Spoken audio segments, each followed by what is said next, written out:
الحمدللہ رب العالمین والصلاة والسلام علی حبیبہ محمد وآلہ وصحبہ اجمعین اما بعد فاعوذ باللہ من الشیطان الرجیم بسم اللہ الرحمن الرحیم قال اللہ تعالی فی القرآن الکریم والفرقان الحمید لن ینال اللہ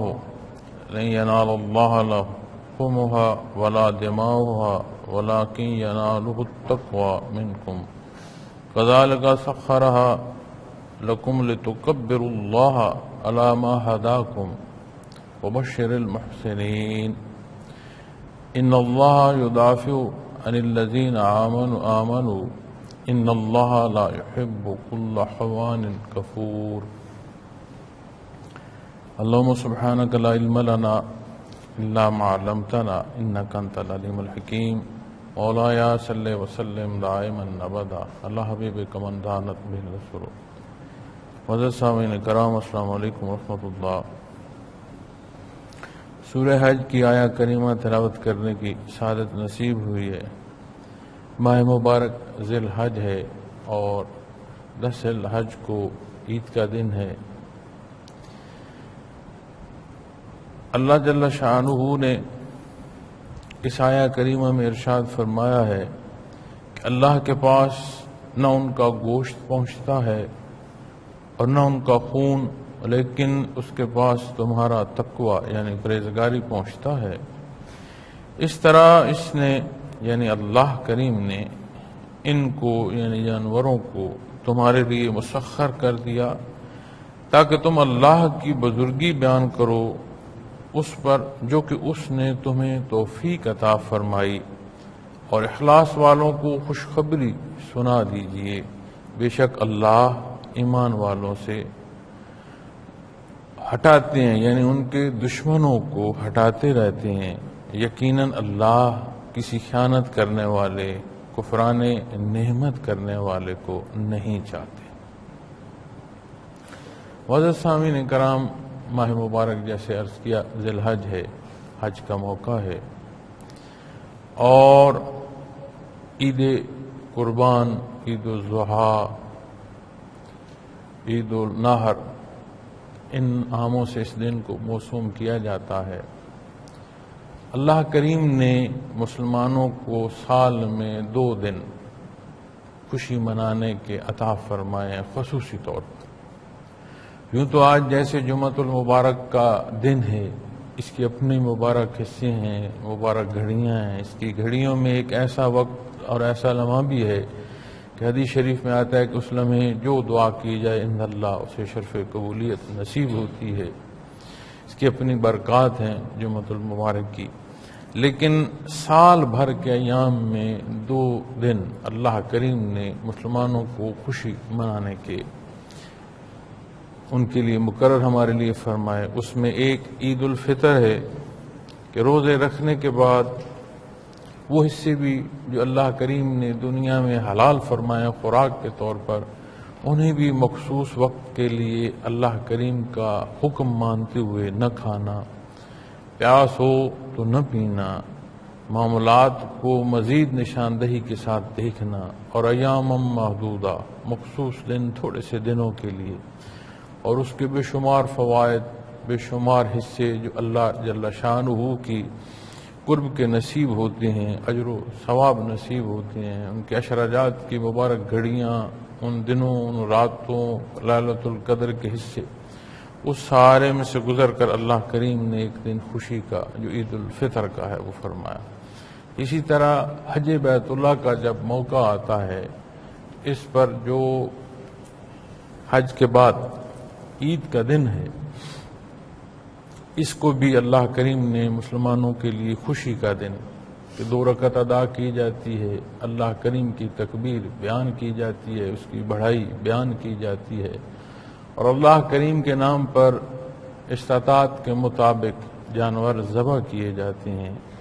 اور اسے اہل خانہ، عزیز و اقارب، غریب، مساکین میں تقسیم کیا جاتا ہے، اور اس روز کو بھی خوب تیار ہو کر اللہ کی کبریائی بیان کرتے ہوئے اس کا شکر ادا کیا جاتا ہے۔ اپنی استطاعت کے مطابق نئے کپڑوں کا پہننا، باہم میل جول، خوشی مل جل کر کھانا. تو یہ ایک دوسرا دن جو ہے عید الفطر کے بعد عید الاضحیٰ کا، یہ مسلمانوں کے لیے سال بھر میں بہت بڑی خوشی کا جو اللہ کریم نے عطا فرمایا. یہاں پر عید قربان پر قربانی کے جانور جب ذبح کیے جاتے ہیں تو ایک اصولی بات کہ دین اسلام کے کسی حکم پر اگر تو یہ سوال ہو کہ ایسا کیوں ہے تو یہ سوال ہی درست نہیں ہے. اور دوسری طرف دیکھا جائے تو دین اسلام دین فطرت ہے، وہ تمام فطری تقاضوں کو پورا فرماتا ہے، تمام انسانی ضروریات کو، اس کے احساسات کو، اس کی حیثیت کو،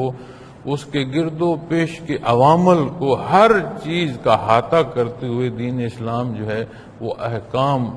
اسلامی جو ہے ان پر عمل پیرا ہونے کا اور ان میں آسانیوں کا ایک بہت خوبصورت وہ نظام حیات ہے جو اللہ کریم نے ترتیب دیا، جسے ہمیں سکھایا نبی کریم صلی اللہ علیہ وسلم نے. اور اس پہ جب بات آتی ہے تو بڑا اصولی حصہ ہے.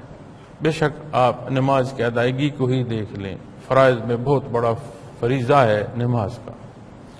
آج سائنس کہتی ہے کہ اگر دن میں 5 مرتبہ کوئی فرد اتنی بار اس انداز سے اپنے وجود کو لچک دے یا حرکت دے تو یہ بہت بہتر ہے اس کی صحت کے لیے. بے شمار تکالیف یا بیماریاں جو ہیں وہ نماز کے باقاعدہ صحیح طریقے کے ادا کرنے سے انسان ان سے محفوظ رہتا. اور اگر کوئی بندہ مومن یہ سوچ لے کہ جی میں نے تو اپنے وجود کی صحت کے لیے دن میں 5 مرتبہ یہ جو حرکت ہے یا یہ جو انداز ہے وجود کا اسے اختیار کرنا ہے، تو وجودی حرکت تو ہوگی اور جو وجود کی ایکسرسائز یا ورزش ہے اس کے تحت تو اس کی باتیں پوری ہوں گی، نماز نہیں. لیکن جب نماز کے حکم کو بجا لاتے ہوئے نماز کی ادائیگی کرے گا اللہ کی رضا کے لیے اور اس پہلو اور اس انداز کو اختیار کرے گا جو نبی کریم صلی اللہ علیہ وسلم نے مقرر فرمایا ہے، تو عند اللہ کا حکم جو ہے اس کی جو شرف قبولیت ہے اس میں اظہار تشکر کی کیفیت بھی داخل ہوتی چلی جائے گی. تو کیا وجود کی حرکت نہیں ہوگی؟ اسی طرح جب ہم عید قربان پر آتے ہیں تو یہ جو قربانی کے جانور اللہ کریم کے نام پر ذبح کیے جاتے ہیں تو یہاں کیوں ذبح کیے جاتے ہیں؟ جب اس سوال کو ہم اپنی طرف سے دیکھیں گے تو اتنی بات کافی ہے کہ نبی کریم صلی اللہ علیہ وسلم نے اس دن ذبح فرمایا، ذبح کرنے کا حکم دیا، اللہ کریم کو یہ حصہ اسی طرح پسند ہے، بات ختم، اس پر کوئی سوال کی ضرورت نہیں. اب جب اس کے دوسرے پہلو کو دیکھیں گے جو میں عرض کر چکا ہوں کہ دین اسلام دین فطرت ہے، ہر فطری حصے کو انسانی ضرورت کو دیکھتا ہے اور اسے پورا فرماتا ہے، تو اس طرف دیکھیں تو اس میں بے شمار حصے. اور یہ اللہ کریم بھی بیان فرما رہے ہیں کلام ذاتی میں کہ جو کچھ تم اس کے نام پر ذبح کر رہے ہو اس کے حضور اس کے گوشت نہیں پہنچ رہا، نہ اس کا خون پہنچ رہا ہے. یعنی ان قربانی کے جانوروں کا قربان ہونا اللہ کریم کی کسی ضرورت کو پورا نہیں کر رہا، بلکہ یہ تمہیں ایک قربانی کا فلسفہ جو ہے اس سے آشنا کر رہا ہے جس کی ایک تاریخ ہے. اس تاریخ کو قرآن کریم نے بھی بیان فرمایا ہے اور نبی کریم صلی اللہ علیہ وسلم نے اس کی تفسیر، اس پر احادیث، اس پر بہت واضح انداز میں جو ہے ارشادات عالی صلی اللہ علیہ وسلم موجود ہیں اس قربانی کی جو ابتدا ہے اور اس فلسفے پر بھی. تو یہاں اللہ کریم جب یہ فرماتے ہیں کہ اس سے کوئی اللہ کریم کی ضرورت نہیں پوری ہونے کی، یہ گوشت اور یہ خون جو اللہ کے حضور درکار ہے، نہیں فرمایا، نہیں یہ نہ وہاں پہنچتا ہے نہ ضرورت ہے. فرمایا لیکن اس کے پاس تمہارا تقویٰ پہنچتا ہے، تمہاری وہ کیفیت جس کے تحت تم جانور قربان کر رہے ہو وہ کیفیت پہنچتی ہے. اب یہیں سے قربانی کے اس حصے کو دیکھا جائے، اس کی ابتدا کو دیکھا جائے تو حضرت ابراہیم خلیل اللہ اللہ کریم نے ان کو یہ عظمت عطا فرمائی.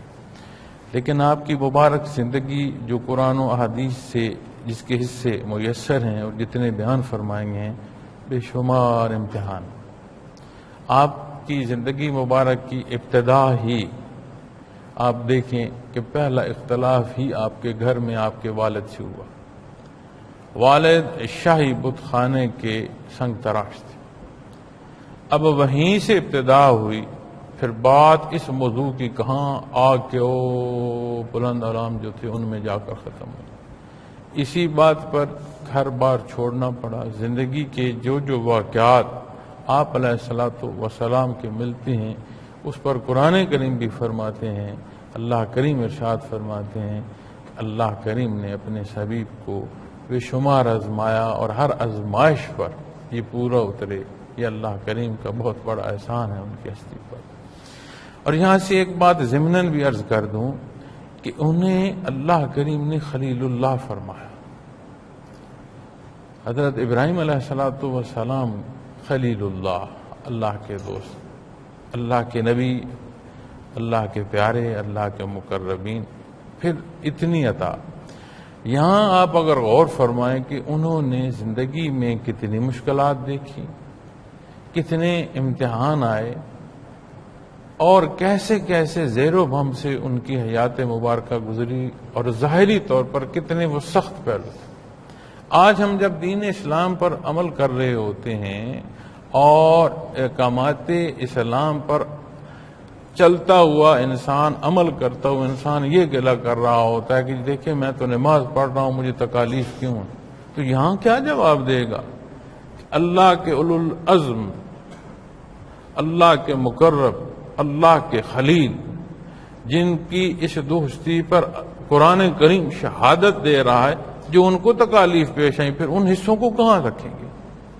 تو جو معمولات زندگی یا ضروریات زندگی کی تکمیل ہے، یا جو وجودی ضروریات ہیں، یا دنیا کے موسم ہیں، یا تغیر و تبدل ہے، اس کو عبادات کے بدلے میں رکھ کر بندہ بڑا تھوڑے سودے پر آ گیا کہ وقتی اور لمحاتی آسائش طلب کر رہا ہے اللہ کی عبادت کے بدلے میں. حالانکہ اللہ کریم عبادت کے لائق ہیں. اللہ کریم نے عبادت کو پیدا فرمایا ہے اور وجود سے لے کر استطاعت تک، اور جو ضروریات اور ضروریات زندگی استعمال کر رہا ہے وہ ساری ہی اس کی ذات کی دی ہوئی ہیں. اور جو کچھ ہے اس کے شکرانے میں سر بسجود ہونا ہے. تو بجائے شکرانے کے سارا کچھ لے کر پھر سودے پر جب آ کر بات آتی ہے تو پھر ہماری عبادات کس پیمانے پر آئیں گی؟ بندے کا شریر کانپ جاتا ہے. تو یہاں جو ارشاد ہوا کہ یہ قربانی کا جو جانور ہیں ان کا گوشت یا ان کا خون وہاں نہیں پہنچتا. وہ تقویٰ، وہ کیفیت جو اس قربانی کرنے والے کے دل میں ہے، جو اس قربانی کے عمل کے پیچھے نیت کے طور پر ہے، اللہ جل شانہ کے حضور وہ بات پہنچتی ہے. اور وہ کیا ہے، کیسی ہے؟ تو بات ضمناً اپنے معاملات کی آ گئی کہ حضرت ابراہیم علیہ السلام کی زندگی مبارک دیکھیں تو بچپن سے لے کر آخری وقت تک بہت بڑے بڑے امتحان آئے. اللہ جل شانہ نے آپ کو استقامت عطا فرمائی. تو یہ جو قربانی کا حصہ ہے، یہاں حضرت اسماعیل علیہ السلام اور مائی صاحبہ کو آپ یہیں اسی جگہ اللہ کے حکم پر، جہاں آج بیت اللہ شریف تعمیر ہے، یہاں آپ چھوڑ کر چلے گئے اللہ کے حوالے کر. یہاں کے واقعات میں کوئی چیز نہیں ہے، نہ کوئی چھاؤں ہے، نہ کوئی خوراک ہے، نہ کوئی سبزہ ہے، نہ کوئی پینے کا پانی ہے، نہ کوئی آبادی ہے. بیابان سنگلاخ پہاڑی علاقہ ہے، ریت ہے، ہوا ہے، کچھ نہیں. تو جب اللہ کے حکم پر آپ مائی صاحبہ کو اور اپنے صاحبزادے کو یہاں چھوڑ جاتے ہیں تو اس پہ بھی واقعات ملتے ہیں. پھر ان کی تڑپ، مائی صاحبہ کا صفا مروہ پہ جا کر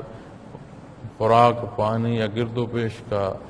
جائزہ لینا یا ڈھونڈنا، اور اس ننھے بچے کا جو اللہ کریم کے عزم پیغمبر ہیں ان کا ایڑی سے پانی کا زمین سے نکلنا، اور مائی صاحبہ نے فرمانا کہ زمزم، اس وقت جو لفظ زمزم استعمال ہوا اس سے مراد یہ تھی کہ ٹھہر جا، رک جا. تو پانی چونکہ جوش مار رہا تھا، نکل آیا زمین سے، پھوٹ رہا تھا، جوش تھا پانی میں. تو نبی کریم صلی اللہ علیہ وسلم فرماتے ہیں کہ اگر حضرت حاجرہ ہماری صاحبہ زمزم نہ کہتی تو یہ پوری دنیا پر بہتا چلا جاتا، ایک دریا کی صورت اختیار کر جاتا. تو انہوں نے اسے ٹھہرنے کا حکم جو دیا تو اللہ کریم نے اسے اس جگہ پر ٹھہرا. اب جس جگہ پر آج آب زمزم ٹھہرا ہوا ہے، جتنا مرضی اس میں سے پانی نکالتے رہیں، اس چشمے کا جو لیول ہے، جو اس پر چشمے کا درجہ ہے، وہ کبھی کم نہیں ہوتا. اب وہ پانی نصیب ہوا، پھر اس تڑپ کو، اس ماں کی محبت کو، اس ماں کا وہ کیفیت جو بچے کی خوراک اور اس کے پانی اور اپنی وہ خوراک تاکہ بچی کی خوراک ان کے وجود مبارک سے پوری ہو سکے، اس تڑپ کو اللہ نے اتنا پسند فرمایا کہ رہتی دنیا تک وہ عبادت فرائض میں حج کی صورت میں وہ فریضہ عطا فرمائے کہ آج بھی اور قیامت تک کے لیے بھی جب کوئی خلوص نیت سے حج ادا کرے گا، وہ فرمایا یہ دوڑنا، یہ طواف، یہ مطاف، یہ صحیح، یہ قربانی، یہ منع، یہ عرفہ، یہ مزدلفہ، اس نے فرمایا اس کو وہ شرف قبولیت ہوگی کہ جو غلطیاں گناہ اسے معاف کر دیا جائے گا. نبی کریم صلی اللہ علیہ وسلم کا فرمانا کہ وہ ایسا ہے جیسے آج دنیا میں پیدا ہوا. اور جس طرح حج صاحب استطاعت پر ہے، اسی طرح یہ حصہ جو قربانی کا جو واجب کے ضمن میں آتا ہے، یہ بھی استطاعت پر بات آتی ہے کہ جو صاحب استطاعت ہو. اور یہاں تک بھی فقہ کی تحقیق میں ملتا ہے کہ اگر نہیں بن پا رہا تو کوئی بات نہیں، لیکن اگر اس قربانی کے موقع کے قریب ایسا ممکن ہو گیا کہ وہ قربانی کرنے کی صورت پیدا ہوگی تو فرماتے ہیں وہ ضرور قربانی کرے. یہ نہیں کہ جی وہ اس قابل نہیں ہے اور اتنا استطاعت نہیں رکھتا کہ قربانی نہ کرے تو چھوڑ دے. فرمایا کہ اس میں جو تحقیق ہے علماء کرام کی، وہ فرماتے ہیں کہ اگر قریب وقت میں بھی آ کر کوئی ذریعہ نصیب ہو گیا تو وہ اسے ضائع نہ کرے، اسے ضرور قربانی کی صورت میں لے آئے. اب جب یہاں اس واقعے پر اور اس کی ابتدا پر بات آتی ہے تو حضرت ابراہیم علیہ السلام کو خواب میں یہ حکم ہوا کہ آپ حضرت اسماعیل علیہ السلام کو اللہ کی راہ میں ذبح کر. قرآن کریم میں یہ واقعہ ہے، بچپن ہے، چلنے پھرنے کے قابل. اللہ کریم فرماتے ہیں کہ جو قرآن کریم فرماتا ہے کہ جب وہ چلنے پھرنے کے قابل ہوئے، چل پھر سکتے تھے، تو انہوں نے اپنے بیٹے سے یہ بات کی. بی بی سے بات نہیں، اپنے بیٹے سے بات کی، چونکہ وہ بھی اللہ کے مقرب ہستی تھے. تو ان سے عرض کی. تو نبی کا جو خواب ہے، یہ خواب ہماری حیثیت کی نہیں بات آتی، یہ وحی الہی ہوتا ہے. انہیں خواب میں بھی حکم دیا جا رہا تھا. تو انہیں جو حکم دیا تو انہوں نے فرمایا کہ اے والد، اگر آپ کو یہ حکم دیا گیا ہے تو آپ اپنے حکم کی تعمیل کریں، آپ مجھے صبر کرنے والوں میں سے پائیں گے. تو انہوں نے اپنے بیٹے کو ساتھ لیا. پچھلی عمر ہے، چاند سا بیٹا ہے، بیٹا نصیب ہوا تو کیسے بھی اب آنے میں حکم ہوا، کوئی بات نہیں. بیٹا چلنے کا پھرنے قابل ہوا، والد کو والد کہہ کر پکارنے کی عمر کو پہنچا تو فرمایا اللہ کی راہ میں نے ذبح کر دیا جائے. تو لے گئے. تو انہوں نے اپنی آنکھوں پر پٹی باندھی. شفقت پدری جو ہے وہ آڑے نہ آئے میرے ہاتھ کو چلانے میں. بیٹے نے یہ نہیں کہا کہ یہ چھری ہے یا موت ہے. تو جب انہوں نے گردن پر ہاتھ رکھا اور چھری چلائی، اللہ کریم نے اس حصے کو شرف قبولیت بھی عطا فرمائی اور حضرت اسماعیل علیہ السلام کو ایک طرف کر کے جنت سے وہاں دمبا بھیجا. اور جب وہ خون ابل پڑا، حضرت ابراہیم علیہ السلام کو نہیں معلوم کہ یہاں میرے ہاتھوں دمبا ذبح ہوا ہے، اس کا خون ابل رہا ہے یا میرے لختے یہ گھر کا ہے. تو آنکھوں پر پٹی باندھی ہوئی تھی. جب انہوں نے پٹی کھولی تو دیکھا کہ یہ تو دمبا ہے اور حضرت اسماعیل علیہ السلام ایک طرف کھڑے مسکرا رہے ہیں، خاموش ہیں، مسکرا رہے ہیں. تو وہ جب حیران ہوئے تو قرآن کریم کی جو آیا کریمہ ملتی ہے نا قد صدقت الرؤیا،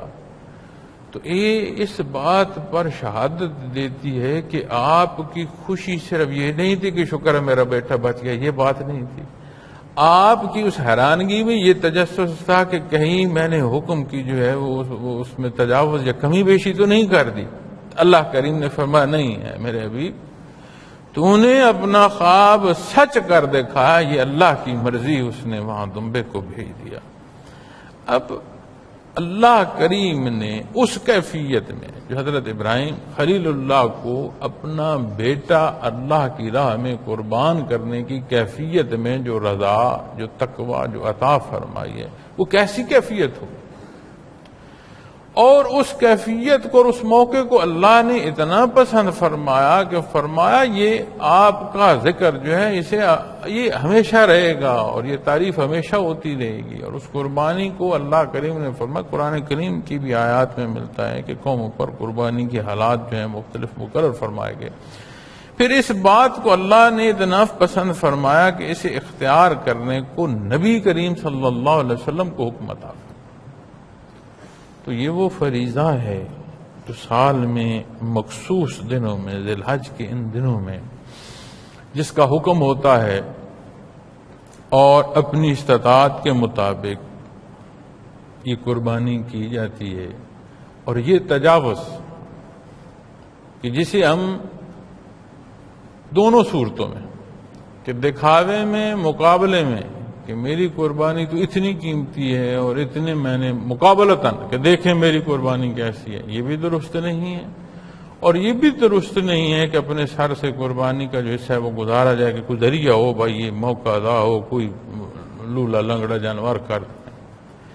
کوئی ایسا جو جس میں عیب ہو. اور اس عیب کے حصے بھی فقہ میں مقرر ہیں کہ عیب بھی نہ ہو. عمر ہے، جیسے بکری یا بھیڑ کی قسم میں ہے تو اس میں سال بھر اور یا سال سے زائد یا کم از کم اس کی وجود کی جو دیکھنا ہے وہ کم از کم سال کے برابر ہو. اسی طرح بڑے جانوروں میں 2 سال کی بات آ جاتی. تو یہ وہ حصے ہیں جن کو پورا کر کے اور شوق سے، محبت سے. اب یہ وہ حصہ ہے جسے ہم سنت ابراہیمی کہتے ہیں، لیکن ہم اس کی اقتداء اس لیے نہیں کرتے کہ حضرت ابراہیم علیہ السلام نے اس کو اختیار کیا. ہم متبع شریعت محمد الرسول اللہ صلی اللہ علیہ وسلم ہیں. ہم یہ قربانی اس لیے کرتے ہیں کہ نبی کریم صلی اللہ علیہ وسلم نے اس کا حکم دیا. اللہ نے وہ وقت پسند فرمایا، اس کو نبی کریم صلی اللہ علیہ وسلم کو اختیار کرنے کا فرمایا، وہ اس سے آپ کو عطا فرمائے. بوسیلہ محمد الرسول اللہ صلی اللہ علیہ وسلم ہمیں وہ شرف بخشا کہ اللہ کا نبی اپنا بیٹا جو اللہ کا نبی ہے اس کے راہ میں جو قربان کرنے کی قوت اور جو تقوی اور جو ایمان اللہ نے انہیں دیا اور جو اس کو شرف قبولیت اس عمل کو نصیب ہوئی، اس میں سے کوئی ذرہ ہماری حیثیت کا عطا اس نے اپنی حیثیت سے فرمانا ہے. بے شک ہم اپنی حیثیت کو دیکھیں گے، لیکن جب اس کی حیثیت کی عطا آئے گی تو وہ ہمارے شمار میں نہیں آ سکتی. ہمارا آتا اتنا نہیں، ہم مثل علمی طور پر یا جاننے یا دانست میں وہاں تک نہیں پہنچ سکتے جو اس کی عطا ہوگی. تو بوسیلہ محمد رسول اللہ صلی اللہ علیہ وسلم اللہ کریم نے اس حصے میں سے بھی ہمیں یہ حصہ عطا فرمایا. یہ نہیں فرمایا کہ اپنا بیٹا ذبح کرو، فرمایا شوق سے اچھا جانور ذبح کرو. تمہیں وہ کیفیت جو اس عمل سے تقوی کی عطا ہوگی، تمہارا حصہ تمہیں اس میں سے عطا. اب اس کو ہم اپنے رواجی پہلوؤں پر لے جائیں جو کہ آج جس طرح کے ہمارے عمل ہیں. نماز کی ادائیگی کے بعد شرم و حیا نہ ہو، حج کی ادائیگی کے بعد معاملات جو ہیں ان میں خوف خدا نہ ہو، قربانی جیسے اولاد کی اللہ کے حضور دینی اور اس میں جو درد اور کیفیت پیدا ہونی ہے بجائے اس کے یہ ہو کہ جیسا میرا جانور ہے کسی اور کا نہیں ہے. یہ کیسی قابل رحم بات ہے، قابل افسوس بات ہے، قابل معافی اور اللہ کے حضور اپنی کمزوریوں و خطاؤں کی جو ماننا ہے اور درد کی بات ہے. ان پہلوؤں کو کون دیکھے گا؟ یہاں جو علماء بیان کر رہے ہوں گے، جو خطبہ عید کا دے رہے ہوں گے وہ کریں گے، یا جو وہ لوگ جو ذبح ہی نہیں کر سکتے ذبح کو کرنے کے لیے لوگ بلائیں گے وہ کریں گے۔ تو یہ وہ صورتیں ہیں جو سوچنے کا مقام ہے، اور قربانی کے فلسفے کی بات آئے گی، حقیقت کی بات آئے گی۔ اور جو بات میں پہلے کر آیا ہوں کہ ہمیں تو یہ کافی ہے کہ یہ حکم کیوں مانا جا رہا ہے، اس لیے اللہ نے ماننے کا حکم دیا ہے، اس کا انداز نبی کریم صلی اللہ علیہ وسلم نے تعلیم فرمایا، بات ختم۔ لیکن جو دوسری طرف بات ہے کہ ہر حکم میں ایک فلسفہ ہے، ایک حقیقت ہے، ایک رہنمائی ہے۔ تو جب یہاں قربانی کی بات آئے گی تو اللہ کا حبیب اللہ کے نام پر اس کا حضور بیٹا ذبح کر رہا ہے، میں اپنی خواہشات ذبح نہیں کر سکتا، میں اپنی انا ذبح نہیں کر سکتا، میں اپنی ناجائز طلب نہیں کر سکتا، ناجائز نظریات نہیں کر سکتا۔ تو اگر اس قربانی کے فلسفے اور اس کی حقیقت کو جائیں گے تو یہ وہ عمل ہے جو حج پر ہے، لیکن اللہ کریم نے یہ پسند فرمایا کہ اس موقع پر کل دنیا میں جہاں کوئی بندہ مومن ہے وہ قربانی کے اس عظیم حصے میں شریک ہو سکتا ہے اور فیض یاب ہو سکتا ہے۔ اب اس حقیقت اور قربانی کے اس فلسفے کو جہاں اپنی زندگی، سوچ اور عمل کے ہر تجاوز کو قربان کرنا ہے، ہم رواجات کی نظر کر دیں گے تو پھر کیا حاصل ہوگا؟ پھر ایسا ہی ہوگا جیسے ہماری نماز کے بعد بے حیائی نہیں جاتی، حج کی ادائیگی کے بعد لین دین تک کا ہم لحاظ نہیں کرتے، اسی طرح کا پھر نتیجے مرتب ہوں گے ہماری قربانی کے بعد۔ پھر ایک اور بات آتی ہے کہ جی سال میں اتنے جو جانور ایک دن ذبح کیے جاتے ہیں تو اتنے جانور بھی ذبح ہوئے، اتنا ان پر خرچہ ہوا، اگر اسی خرچے کو لے لیا جائے اور اس خرچے کو کسی کام اور پر صرف کر دیا جائے تو وہ بہتر ہے، اس سے بہت نقصان ہوتا۔ اب یہ وہ سارے وہ لوگ ہیں جنہیں اندر ایسا تکلیف اور ایسی خلش ہے کہ انہیں نبی کریم صلی اللہ علیہ وسلم کے حکم کی تعمیل جو ہے وہ پسند نہیں آ رہی، انہیں اللہ کریم کے مقرر کیے گئے انداز جو ہیں وہ انہیں اچھے نہیں لگ رہے، کیونکہ ان کی پسند کے جو پیمانے ہیں وہ کوئی اور ہیں۔ انہی کے اس جواب کو اگر بندہ دیکھتا ہوا ہے تو سال بھر میں جو کچھ انسان اپنی مرضی اور منشا کے لیے کر رہا ہوتا ہے اسے چھوڑ کر بھلائی کی طرف کیوں نہیں جاتا؟ نبی کریم صلی اللہ علیہ وسلم کے در اقدس ایسا بھی ملتا ہے، ام المومنین فرماتی ہیں کہ ایسا بھی ہوا ہے کہ ایک چاند چڑھا اور ختم ہو گیا، یعنی پورا مہینہ ختم ہو گیا۔ فرمایا دوسرا چاند چڑھا، ختم ہو گیا۔ فرمایا تیسرا چڑھ گیا، اتنا عرصہ ایسا ہوا کہ نبی کریم صلی اللہ علیہ وسلم کے گھر مبارک میں چولہا نہیں جل سکا، ایسی کوئی شے نہ آئی کہ جسے پکا کر کھایا جا سکے، کبھی دودھ پی لیا، کبھی کھجور کھا لیا۔ اور تیسرے چاند تک بھی ایسی حالات رہے کہ نہیں، لیکن آپ نے اپنی زندگی مبارک کے ایک سال میں 100 اونٹ قربان کیے، 63 اونٹ اپنے دستے مبارک سے نہر کیے، اور بقایا کو حضرت علی رضی اللہ تعالیٰ عنہ کو حکم دیا کہ انہوں نے ان کو قربان کیا۔ اور عجیب بات ہے کہ وہ 63 اونٹ آپ نے قربان فرمائے، ہر سال قربانی فرمائی، 63 سال ہی عمر پائی، اور ہر اونٹ کو ہر سال پر بھی اگر دیکھا جائے تو آپ نے اپنی زندگی مبارک کے ہر سال پر ایک اونٹ قربان کیا، اس کے علاوہ قربانیاں فرمائیں۔ تو جس گھر میں چولہا نہیں جل رہا وہاں بھی اتنا اہتمام فرمایا گیا، اور وہ کمزور حکومت اور وہی کمزور معاشرہ اس قدر طاقت میں آیا کہ دنیا کے جو محلات تھے، دنیا کی جو بادشاہیاں تھیں وہ سرنگوں ہو گئیں، اور جو بادشاہوں کے غلیچے تھے ان فقیروں کے پاؤں میں تھے۔ اور اس درد اور اس محبت کی کیفیت نصیب ہوئی کہ معلوم دنیا کے 3 حصوں کا حکمران کہتا ہے کہ دجلہ و فرات کے کنارے بھوکا کتا مر جائے تو عمر بن خطاب جواب دے گا قیامت کے وقت۔ یہ ساری کیفیت انہیں کہاں سے ملی؟ وہ ایک آبادیاں جو چند گھر تھے، ان چند گھروں سے یہ قربانی غالباً 9ویں ہجری کے پر زیادہ اتفاق ہے علماء کا کہ 6-7 سے شروع ہوتے ہیں، 9ویں ہجری پر زیادہ اتفاق آتا ہے کہ یہ قربانی کا حکم اور حج کے حوالے سے جو حکم آتا ہے۔ تو پہلا جو حج تھا اس میں حضرت ابو بکر صدیق رضی اللہ تعالیٰ عنہ تشریف لائے، نبی کریم صلی اللہ علیہ وسلم نے آپ کو امیر مقرر فرمایا تھا حج الوداع سے پہلے کی بات۔ تو وہاں کی قربانی نے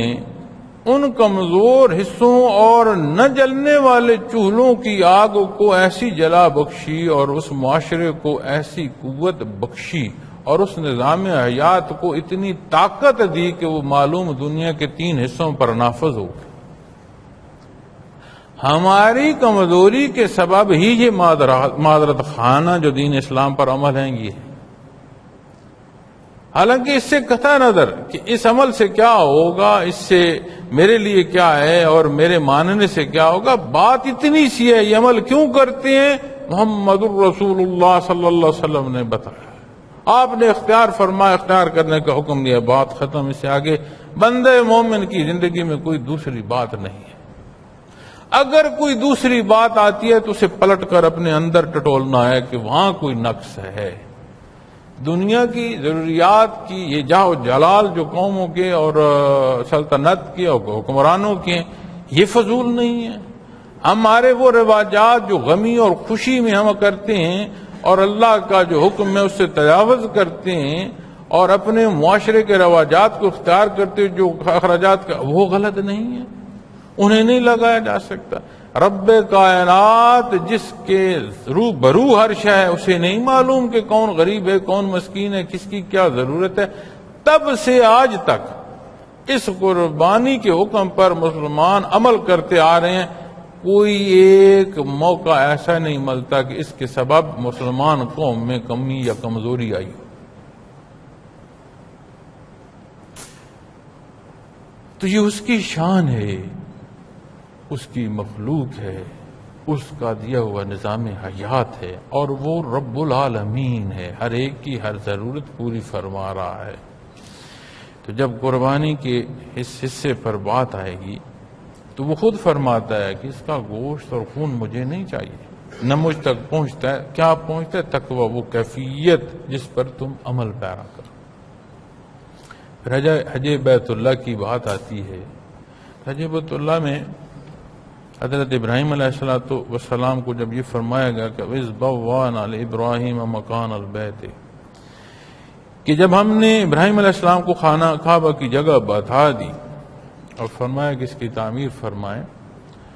تو یہ آیا کریمہ اس بات کی شہادت دیتی ہے کہ جہاں بیت اللہ شریف ہے، یہ بنیاد بتائی گئی، جگہ بتائی گئی، یہ جگہ پہلے سے مختص ہے۔ تو اس کی ابتدا حضرت آدم علیہ السلام سے، اور اس پر جو علماء کی تحقیق ملتی ہے وہ یہ ہے کہ یہ عمارت مستطیل تھی، اور اس مستطیل عمارت کو جب حضرت آدم علیہ السلام نے تعمیر فرمایا تو چھت نہیں تھی، 2 دروازے تھے، چھت نہیں تھی، اور عمارت پوری مستطیل تھی، جس میں آج حتیم کا حصہ جو بیت اللہ شریف کے ساتھ باہر کھلا حصہ ہے، یہ بھی بیت اللہ شریف ہی کا حصہ ہے، اور حتیم میں داخل ہونا ایسا ہی ہے جیسے بیت اللہ شریف میں یہ شرف نصیب ہو کے داخل ہوا۔ اب اس پر یہ بھی جب وہاں طواف کیا جا رہا ہے تو میں ایک بہت پرانی بات ہے، میں حضرت جی کے ساتھ عمرے پر تھا تو میں نے بے خیالی میں ایسے ہاتھ حتیم کی دیوار پر رکھا گزرتے ہوئے، حضرت جی ساتھ تھے، انہوں نے مجھے فرمایا بیٹا یہ ہاتھ اٹھا لو، تمہارا طواف جو ہے ناقص ہو جائے گا، کیونکہ جب تم حتیم پر ہاتھ رکھو گے اور یہ دیوار بیت اللہ شریف کے اندر ہے تو طواف بیت اللہ شریف کے گرد حکم کا ہے، اندر کی بات نہیں ہے، تمہارا جو طواف ہے اس میں نقص آ جائے گا، تو ہاتھ اٹھا لو۔ تو وہاں جو حکم علماء دیتے ہیں کہ وہ حتیم کی دیوار چونکہ بہت بلند نہیں ہے، وہ اتنی ہے کہ انسان اپنے عمومی قد میں بھی جو ہے اس پر ہاتھ رکھ سکتا ہے، تو اس پر ہاتھ رکھ دیا جائے تو اس حکم سے بندہ باہر آ جاتا ہے، چونکہ طواف گرد ہے، طواف اندر کیسا نہیں آتا۔ تو پھر جب اس کی تعمیر ہوئی، حضرت آدم علیہ السلام فرمائی، تو اس پر جو علماء تحقیق فرماتے ہیں یا رہنمائی فرماتے ہیں وہ فرماتے ہیں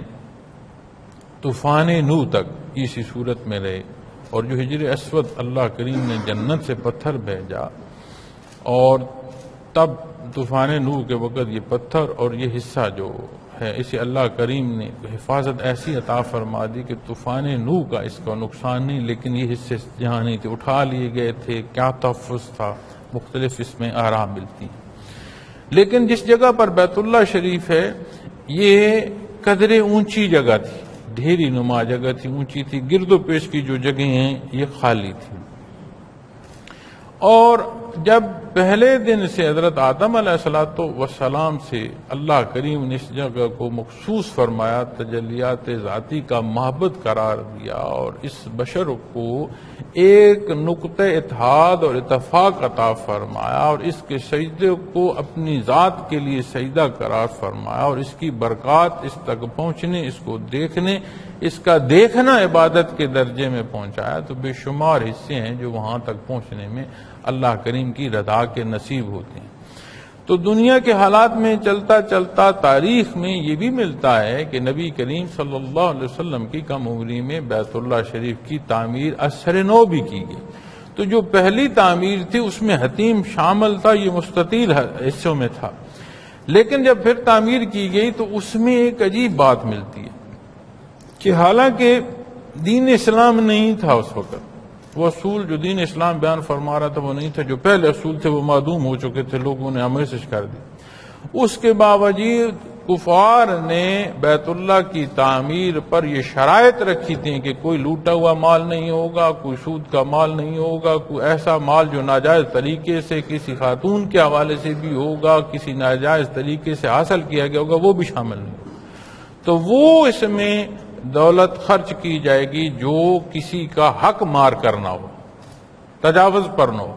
تو جب وہ جمع کی گئی تو وہ اتنی نہ بنی کہ مستطیل عمارت کو تعمیر کیا جا سکے۔ تو پھر یہ جو مربع شکل کی عمارت آج ہم دیکھ رہے ہیں، اس حصے پر تعمیر کی گئی اور حتیم کا حصہ جو ہے وہ چھوڑ دیا گیا۔ نبی کریم صلی اللہ علیہ وسلم کے ارشادات عالی کے حوالے سے ملتا ہے، اور ام المومنین حضرت عائشہ صدیقہ رضی اللہ تعالی عنہ کی نسبت سے یہ بیان ہے کہ آپ نے فرمایا، نبی صلی اللہ علیہ وسلم فرماتے کہ مسلمان چونکہ یہ مخلوق بے شمار نئے مسلمان ہوئے ہیں، اور اگر یہ کوئی متزلزل یا ان کا امتحان نہ ہو جاتا تو میں بیت اللہ شریف کو واپس مستطیل شکل پر تعمیر کروا دیتا۔ تو آپ کو یہ پسند تھا کہ اپنی اس اصل شکل پر یہ واپس جو ہے اس کی تعمیر کی جائے۔ تو پہلے دروازے جو تھے دو تھے، داخل ہونے کا اور نکلنے کا الگ تھا۔ پھر جب قریش نے تعمیر کیا تو انہوں نے ایک دروازہ بند کر دیا اور ایک رکھ لیا،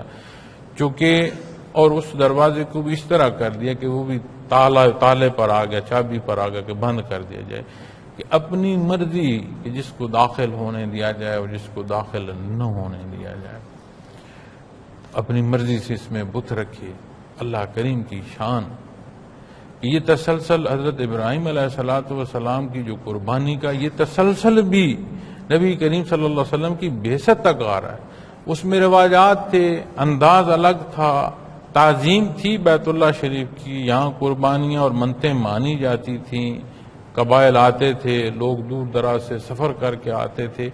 اپنی مرضی اور منشا پر عمل کرتے تھے، یہ الگ بات ہے، لیکن وہ تسلسل چلتا ہے۔ پھر اس کی حقیقت نبی کریم صلی اللہ علیہ وسلم نے آ کر اس حقیقت سے مخلوق خدا کو روشناس فرمایا،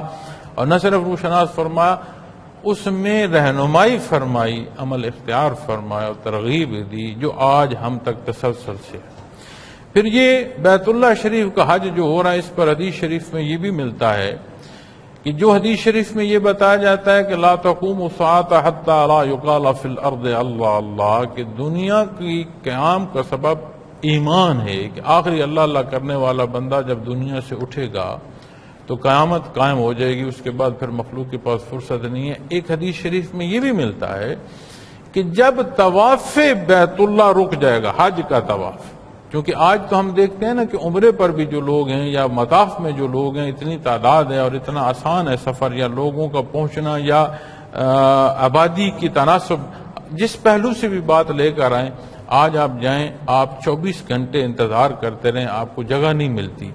کہ میں یہ اپنی آسانی سے مطاف میں اپنی طلبی کہہ سکوں اور طواف کر سکوں یا ہجر اسود کا میں بوسہ لے سکوں، آسانی سے نہیں ہوتا۔ ہر وقت طواف جو ہے وہ چل رہا ہے۔ اب یہ اللہ کی شان ہے، اللہ کریم نے اس جگہ کو مخصوص فرمایا، محبت باری تعالیٰ کے لیے پسند فرمایا۔ تو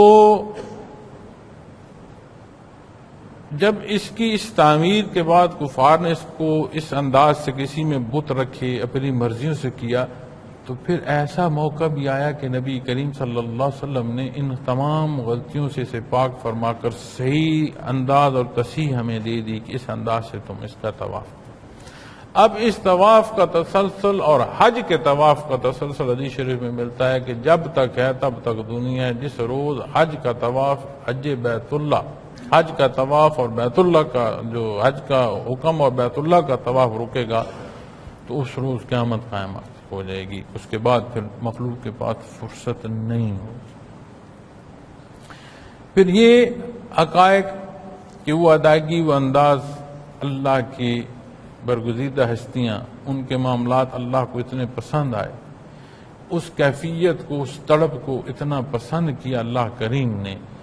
آج جو بھی خالص نیت سے ذرائع جائز، وہ وسائل جو جن پر ہم انحصار کر کے جا رہے ہیں وہ جائز، جو استطاعت کے حصوں میں اپنا وہاں کا خرچ، اپنے ذمہ جو ہے، والدین ہیں، اولاد ہیں، بیوی بچے جو بھی ہیں، اپنی ذمہ داری جو اس کے ذمہ فرائض کے حصوں میں آتی ہے ان کی تکمیل، اس سارے کو پورا کر کے جو وہاں حج بیت اللہ کو پہنچتا ہے اسے اتنی بخشش نصیب ہوتی ہے۔ شرط یہ ہے کہ یہ وہاں پہنچے مطاف میں یا صحیح کرتے ہوئے دوسروں کو دھکے نہ دے، اپنی خواہشات کی تکمیل میں نہ ہو، رنگ و نسل کا لحاظ نہیں رہتا، حیثیتوں کا لحاظ نہیں رہتا، نہیں معلوم کہ جس صف میں میں کھڑا ہوں ساتھ کون کھڑا ہے، کیا حیثیت کا ہے، کوئی لباس کی تفریق نہیں رہتی، ایک جیسا لباس اور ویسا لباس وہ جسے ہم نے آج تو اپنی مرضی سے اوڑھ رکھا ہے، پھر اسی طرح کی انسلی چادریں ہوں گی جو ہم نہیں، اگر نصیب میں ہوا تو اوڑھنے والے اوڑھ دیں گے، تو اسی چادروں کو لے کر اس دنیا سے چلے جائیں گے۔ اس کیفیت سے گزرتی ہوئے وہ موقع نصیب ہوں تو بندہ ایسا پاک کہ جیسے آج ماں کے پیٹ سے پیدا ہوا، اس طرح کی معافی نصیب ہوتی ہے۔ اور اس معافی اور اس تقوی کی کیفیت کا امتحان یہ ہے جب ہم پلٹ کر اپنی زندگی میں آتے ہیں، جب ہم کلام کرتے ہیں کتنا حق بولتے ہیں، جب ہم لین دین کرتے ہیں کتنا انصاف کرتے ہیں، جب ہم سوچتے ہیں اس میں اللہ کی رضا مقصود ہے یا اپنی شان مقصد ہے۔ یہ ایک امتحان ہے، ایک ترازو ہے جس میں سے ہر کوئی گزر رہا ہے اور جانتا ہے کہ کہاں میں تجاوز کر رہا ہوں۔ اللہ قربانی کی یہ حقیقت اور یہ تقوی عطا فرمائے کہ یہ کیفیت نصیب ہو جائے کہ غلط غلط ہے اور صحیح صحیح ہے، اور غلط کو چھوڑنا ہے اور صحیح کو ماننا ہے، اور صحیح کو ماننا اس لیے ہے کہ اللہ کریم عبادت کے لائق ہیں، اس نے ہمیں عبادت کے لیے پیدا فرمایا ہے۔ پھر اس سے اگلے حصے میں اسی آیہ کریمہ میں فرمایا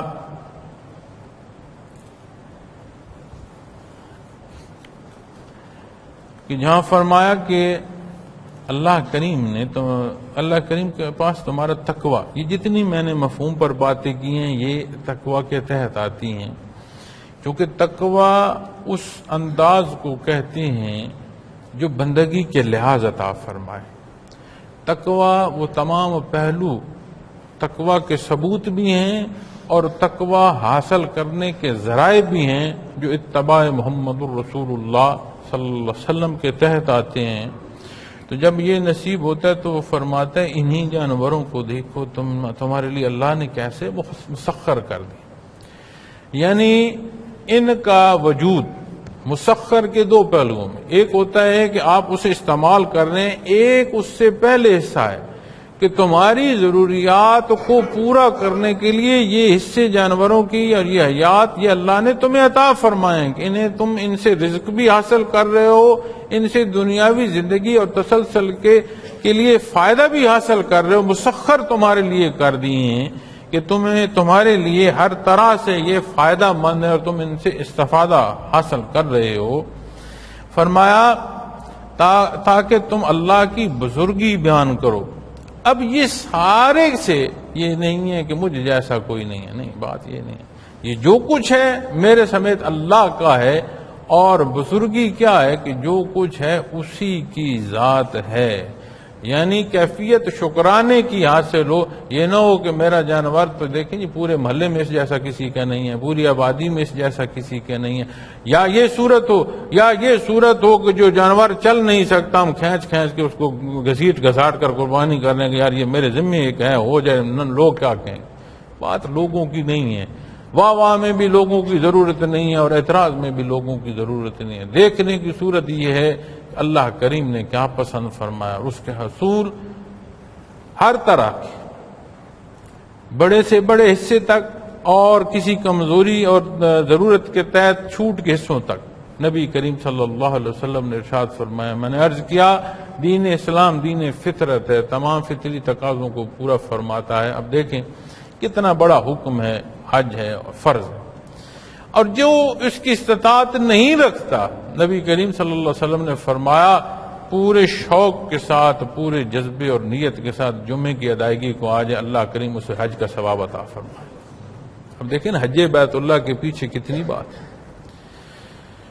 اب اس پر کئی حصے ایسے ہیں جو صوفیاء کے حوالے سے بیان آتے ہیں، اور جب میں صوفیاء کے حوالے سے بات کروں گا تو شاید علماء ظواہر کے حصے سے یا عمومی لوگوں کی باتوں کے حصوں میں وہ بولیں کہ شاید یہ تجاوز کی باتیں کر رہا ہے، لیکن ضمناً ایک مختصر سا حصہ عرض کر دیتا ہوں کہ جہاں بیت اللہ شریف واقع ہے یہ وہ اس زمین کی ابتدا ہے، اور اس پر جو صوفیاء فرماتے ہیں، جو مشائخ اعظام بیان فرما گئے ہیں، یا جو اپنا اللہ کریم نے انہیں جس حصے سے آشنائی فرمائی ہے وہ فرماتے ہیں کہ یہ ابتدا ہے اور یہیں سے دنیا پھیلی ہے، اور یہ جو عالم خلق ہے اس کی بھی مرکزی حیثیت اسی بیت اللہ شریف کے مقام کو حاصل ہے۔ اور حدیث شریف میں بیت المعمور کا جو حصہ ملتا ہے کہ 7ویں آسمان پر بھی ایک بیت اللہ کی صورت میں عین بیت اللہ شریف کے اوپر ہے، جہاں کا طواف جو ہے وہ فرشتے کرتے ہیں، اور فرمایا ایک وقت میں 70,000 فرشتہ وہاں داخل ہوتا ہے طلبی کے لیے، اور جب وہ نکلتا ہے تو پھر دوسرے 70,000 فرشتے داخل ہوتے ہیں، اور پہلے یا جو ایک دفعہ داخل ہوا ہے اسے پھر زندگی بھر دوبارہ موقع نہیں ملنا، اتنی تعداد ہے وہاں پر حاضر ہونے والے فرشتوں کی، اس 70,000 کو پھر دوبارہ موقع نصیب نہیں ہوگا، وہ ایک بار ہے کہ وہاں پہنچے اور طواف نصیب ہوا اور انہوں نے اللہ کے حضور تلبیہ عین اسی بیت اللہ شریف کے اوپر۔ اور جب اس پر صوفیاء بات فرماتے ہیں وہ فرماتے ہیں کہ اس تجلیات ذاتی کے محبت میں ایک طرف سے عرش عظیم سے آتی ہے انوارات کا ایک ایسا حصہ، اور دوسری طرف عرش عظیم کی طرف چلا جاتا ہے، تو یہ ابتدا ہے اس خلق کی۔ اور جب سالک کی حیثیت پر بات کی جاتی ہے کہ فنا بقا سے کرایا جاتا ہے، تو فنا فی اللہ کے حوالے سے بھی اور بقا باللہ کے حوالے بھی، ابتدا اور اس کی فنا کے پہلوؤں کو بھی جب دیکھا جاتا ہے تو اس کے اثرات کی بھی یہاں سے کیفیات محسوس ہوتی ہیں، لیکن یہ وہ صورت ہے جس صورت کی بحث میں جانے کی ضرورت نہیں ہے۔ بحیثیت مسلمان ہمارے سامنے احکامات دین کے موجود ہیں، ان پر عمل کی ضرورت ہے۔ بحیثیت صوفی اس عمل کے پیچھے مزید نیت کو ٹٹولنے کی، کیونکہ نیت خالص سے بری کوئی نہیں ہے، صوفی یا غیر صوفی کی بات نہیں ہے، کسی بھی عمل کا انحصار نیت کے خالص ہونے یا نہ خالص ہونے پر، یعنی نیت پر تولا جائے گا کہ وہ کس پیرا میں۔ پھر جب بات صوفی کی آتی ہے تو صوفی تعمیل حکم کے لیے اپنی اس نیت کے پہلو کو مزید کھنگالتا ہے کہ اس میں جو کمی بیشی اسے نکال دے، اس کو اور خالص کرے، چونکہ اس کے اخلاص پر بات ہے، اور جب اس خالص اور اخلاص کی بات آئے گی تو اللہ رب العالمین فرما رہے ہیں اس کے پاس تمہارا تقوی پہنچتا ہے، اور تقوی کیفیت ہے، کوئی وجودی شے نہیں ہے کہ کسی نے کندھے پر اٹھا رکھا ہے، اور تو بہت طاقتور ہے تو زیادہ تقوی اٹھا لے گا، تو کمزور ہے تو اس کا تقوی کمزور ہوگا، یہ کیفیت ہے، ایک حال ہے جس سے میں واقف ہوں یا نہ ہوں، آپ واقف ہوں یا نہ ہوں، وہ ذات خوب واقف ہے اور ہر ایک سے واقف ہے، اور جس کا حال بیان ہو رہا ہے یا جس کی بات ہو رہی ہے ایسا نہیں ہے کہ وہ نہیں جانتا کہ وہ تجاوز میں یا بہتری کی صورت وہ بھی اپنا حال جانتا ہے، اور جس کے لیے ہے وہ اس سے بھی بہتر اور خوب جانتا ہے۔ پھر فرمایا تم اللہ کی بزرگی بیان کرو اس پر کہ جو اس نے تمہیں توفیق عطا فرمائی۔ اب اس میں توفیق دونوں پہلو، صاحب استطاعت حیثیت یہ بھی اس کی ہے کہ اس قابل کیا کہ اس کے نام پر قربانی کی جا سکے، اور وہ عمل جو قربانی کے لیے خود نیت سے عمل طور پر اختیار کیا وہ بھی اسی کی توفیق ہے۔ اب یہاں پر علماء یہ بھی فرماتے ہیں کہ جب قربانی کی جا رہی ہو تو وہ شوق کا جانور ہو، خوبصورت ہو، اسے شوق سے اپنی استطاعت میں رہتے باہر نہیں، اور جب اس کی قربانی کی جا رہی ہے تو کر تو قربان جانور رہے ہو، ایک لہجے کو اس کیفیت کو سوچ تو لو۔ حضرت ابراہیم خلیل اللہ نے اپنے بیٹے کی گردن پر ہاتھ رکھ کر چھری چلائی تھی، ایک لہجے کو اس کیفیت کو سوچ تو لو۔ اگر وہ وارد نہیں ہو سکتی تو سوچنے کی تو کوشش کرو، اور ہو سکے تو وہ قربانی کے لیے جو ہاتھ یا طاقت یا بازو استعمال ہونا خود جا کر قربان کرو، اور اس کیفیت کو دیکھو کہ اللہ کے حکم پر اولاد قربان کی جا سکتی ہے، تو اس کے حکم پر نبی کریم صلی اللہ علیہ وسلم کے اتباع میں اپنی خواہشات، اپنی انا اور اپنی بڑائی نہیں چھوڑ سکتا۔ تو جب یہ کیفیات نصیب ہوتی ہیں تو پھر یہاں سے خالص حصہ نصیب ہوتا ہے، کیونکہ اللہ کریم اگلے حصے میں فرماتے ہیں وبشر المحسنین، اور اخلاص والوں کو خوشخبری سنا دیے، یعنی یہاں تقوی وہی کیفیت کی بات آ گئی۔ اخلاص کیا ہے؟ یہ بھی ایک نیت کا حصہ ہے، یہ بھی نہاں خانے کی بات ہے۔ خالص نیت جو ہے یہ ابتدا ہے تقوی کی۔ اب اس میں کس درجے کو پہنچا؟ اس درجے کا وہ متقی ہے، اور متقی سے مراد یہ نہیں ہے کہ میں اپنے عمل کا سودا کروں کہ میں تو اتنے حج کیے، اتنی نماز کی، مجھے بیماری کیوں ہے، نہیں۔ حکم کی تعمیل ہے، زندگی کے کوئی صورت کوئی حیثیت پیش آئے، صحت ہو، بیماری ہو، تنگی ہو، فراوانی ہو، دکھ ہو، سکھ ہو، ہر پہلو میں بندگی کا حصہ ہاتھ سے نہ چھوٹے، اور کوئی پہلو ایسا نہیں ہے جس میں تشنگی ہو، ہر حصے کی رہنمائی موجود ہے۔ اس میں یہ جو اخلاص ہے یہ وہ وصف ہے جو معیت ذاتی کا سبب ہے۔ وبشر المحسنین، اور اخلاص والوں کو خوشخبری سنا دیجئے، کیونکہ قرآن کریم میں ایک دوسری جگہ بھی یہ بات بھی آتی ہے کہ ان اللہ مع المحسنین، اللہ جو محسنین ہیں ان کے ساتھ ہے، اور نام جو ہے ذاتی استعمال ہوا، یہاں بات صفات کی نہیں، اللہ لفظ اللہ استعمال ہوا جو اس میں ذات ہے۔ یہ وصف بندے مومن میں ہو کہ وہ مخلص ہو، خالص ہو، صاف نیت ہو، تو اسے معیت ذاتی نصیب ہوتی ہے، ان اللہ مع المحسنین۔ لیکن اس معیت کے لیے ضروری ہے کہ وہ محسن کی جو کیفیت ہے یا جو اخلاص کی صورت ہے وہ قائم رہے، اور یہ قائم رہنے کی صورت اتباع ہے۔ یہ ایک لمحے کی بات نہیں ہے کہ ایک لمحے کو ادا کر لی اور پھر چھوڑ دی بات تو پھر وہی حصہ ساتھ رہے، ایسی نہیں بات، یہ ایک تسلسل ہے، اور یہی امتحان ہے۔ ان اللہ یدافع عن الذین آمنوا، بے شک اللہ ایمان والوں سے ہٹاتے رہتے ہیں، حضرت جی نے یہاں فرمایا ان کے دشمنوں کو، یعنی یہ جب ساری کیفیت آتی ہے، اس ساری کیفیت میں شیطان کی شیطنت کی بات ہو تو اس سے تحفظ نصیب ہوتا ہے، بندہ کمی بیشی میں نیتاً نہ بہ جائے اس میں حفاظت الہیہ نصیب ہوتی ہے، اور دکھ سکھ آ جائے تو اللہ کی مدد طلب کرنا کتنی بڑی عطا ہے کہ اس میں بندہ بجائے کسی اور کے آگے رونے کہ اس کے حضور سر بسجود ہو اور اسی سے مدد مانگ رہا ہو، یہ کتنی بڑی اللہ کی عطا ہے۔ تو جو طرح کے بھی حالات آئیں ان میں حفاظت الہیہ نصیب ہوتی ہے اخلاص کے صدقے، چونکہ اللہ کی معیت جب نصیب ہوتی ہے تو پھر یہ حصہ کہ اللہ کی حفاظت نصیب ہوتی ہے۔ اب بات جب غلطیوں اور کوتاہیوں کی آتی ہے تو معصوم عن الخطا انبیاء اور رسول ہیں، یہ مقربین بار الہ معصوم ہوتے ہیں۔ جب بات ان کے باہر آئے گی تو یہاں یہ کیفیت جب اخلاص کی اور اللہ کی معیت اس درجے کی نصیب ہو کہ اللہ کریم ذاتی جو قرب ہے اسے عطا فرما رہے ہیں، تو پھر اس صورت میں بندے کو اللہ کریم حفاظت دیتے ہیں تو اسے محفوظ کی صورت مل سکتی ہے. اس عمل پر اللہ کریم کی حفاظت ہو تو وہ بندہ محفوظ،